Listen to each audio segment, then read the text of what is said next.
Amanhã o Coritiba fecha a 11ª rodada do Campeonato Brasileiro da Série A contra a equipe do Santos, 8 da noite no Couto Pereira.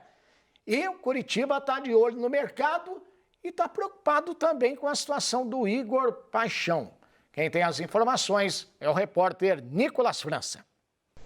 O Coritiba enfrenta o Santos nesta segunda-feira no Couto Pereira, sabendo que uma vitória é importantíssima para se afastar da zona de rebaixamento do Campeonato Brasileiro, ainda mais antes de dois duelos bem complicados, que na sequência vem pela frente. Na semana que vem o Atlético Mineiro, de novo no Couto Pereira, e depois o Fluminense no Maracanã. Para essa partida contra o Peixe, a principal dúvida era se o técnico Gustavo Morínigo ainda contaria com o atacante Igor Paixão, ele que está envolvido em uma negociação com o Feyenoord da Holanda, mas por enquanto treinou normalmente até o encerramento da preparação, foi para a concentração e a tendência, a não ser que aconteça uma novidade de última hora, é que ele esteja em campo sim para enfrentar o Santos, tentar melhorar os seus ótimos números nesta temporada que vem chamando a atenção do futebol internacional. O Morínigo não contará com o lateral esquerdo Egídio, está suspenso por causa da expulsão contra o Goiás. A tendência é que o Guilherme Biro seja titular no setor, apesar de que o Rafael Santos, reforço recentemente contratado, também já está relacionado, deve começar no banco de reservas. Há dúvida quanto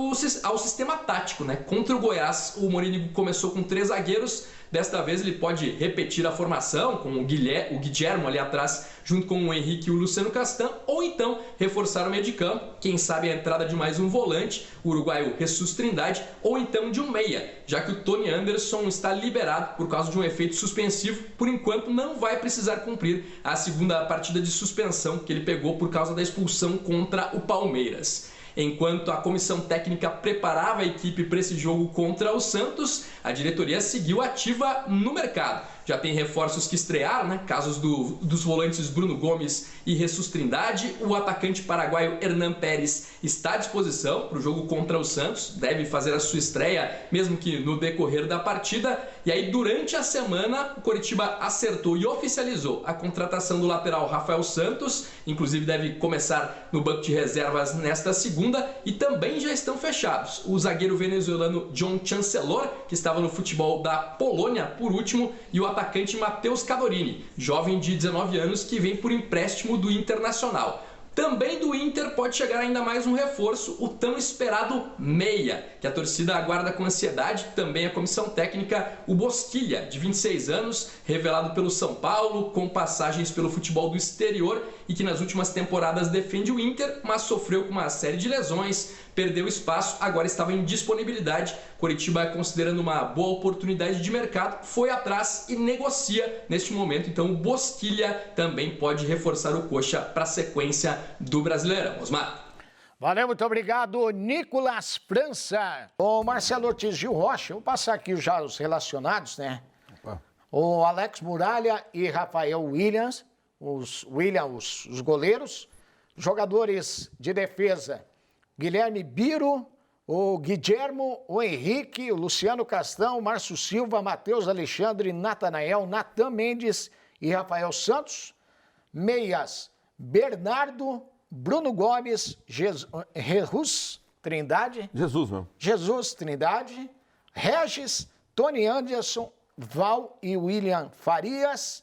E aí os atacantes, Adrian Martinez, Aleph Manga, Hernan Pérez. Esse é novidade, né? O Hernan Pérez é novidade. Pode fazer, inclusive, a estreia, segundo falou o Nicolas, né? Falou o Nicolas, José Hugo, Igor Paixão e Léo Gamalho. Pois é, Gil, a necessidade do Coritiba, né, fez com que o Morínigo começasse a mexer muito. Se a gente pensasse numa escalação nos jogadores relacionados hoje, não teríamos dificuldade. O ataque, por exemplo, seria Aleph Manga, Paixão e Léo Gamalho. Só que muita coisa pode acontecer diferente. Eu acho que também é muito por causa da pressão que ele recebeu. Né? Eu também acho. Tentando dar uma resposta. Das vezes que ele mexeu, poucas vezes tem retorno positivo. Isso que me preocupa, viu, João? Quando ele mexe o time, não tem dado retorno. Daquilo que o Nicolas falou, na minha cabeça seria o 4-3-3, com o qual o Coritiba, me parece, se adapta melhor pelo elenco que tem. Até por essa relação, Osmar, que você passa, eu estava prestando atenção, Gil, porque quando você joga geralmente com 3 zagueiros, você leva pelo menos 5 jogadores. Se joga com 3, ficam 2 no banco. Nesse caso, você passou a relação com 4 zagueiros. Se ele jogar com 3, com o Guilherme jogando desde o começo, ele fica só com um jogador no banco de reservas, que é o Márcio Silva. Geralmente eles não fazem isso. Geralmente quando não. você joga com 3 zagueiros. Por isso me parece esse diferencial. E para mim o lateral esquerdo pode fazer estreia porque o Biro está muito marcado pelo torcedor. E se um jogo em casa começa, se o garoto falha, você já tem uma alteração que tem para fazer. Talvez essa seja a surpresa. Já a estreia do Rafael desde o começo do jogo. Ele perdeu o direito Perdeu ao o erro. direito do erro. E jogo em casa, principalmente, a gente sabe como é que é, né, Gil? A pressão é muito grande. Lateral Então, é possível que o Morini analise isso. Começa com o Gil, se o Biro, com o Guilherme Biro. Se o Guilherme Biro fala no começo, Gil, você tem que fazer uma alteração. São 2 situações. Você perde uma alteração e aí praticamente queima o jogador, né? E mata o jogador também, né? Agora, a pergunta aqui para vocês é a seguinte: qual o tamanho da perda se realmente confirmar a saída do Igor Paixão? Para agora eu acho enorme, viu? Enorme. É muito grande. Assim, só que também, se ele fica, ele tem que ficar mesmo, né, Osmar? Não adianta ficar o corpo e a mente viajar para o exterior, né? Tem que ficar de corpo e alma. Ficar de corpo e alma, tem isso também. O ideal, né, Gil, é que a diretoria consiga fazer o que estava planejado. Que o planejado é ficar com o Paixão até o final dessa temporada e aí ele ir embora. Ficar até o final da temporada bem, rendendo e depois ir embora. Mas o que o Gil falou é uma realidade. E assim, é ser humano, né, Gil? A diferença salarial hoje é um negócio assim absurdo. Então é difícil você dizer, consegue ficar 100%, é conversar também, saber do atleta, né? Como é que tá a tua cabeça? Você Porque às consegue vezes esperar é até o final melhor do ano, botar daí? outro. Mas Que perde, esteja perde, focado, porque é duro também. A gente entende, o que você falou, ser humano. Não dá para falar, não, você tem que... Não é assim.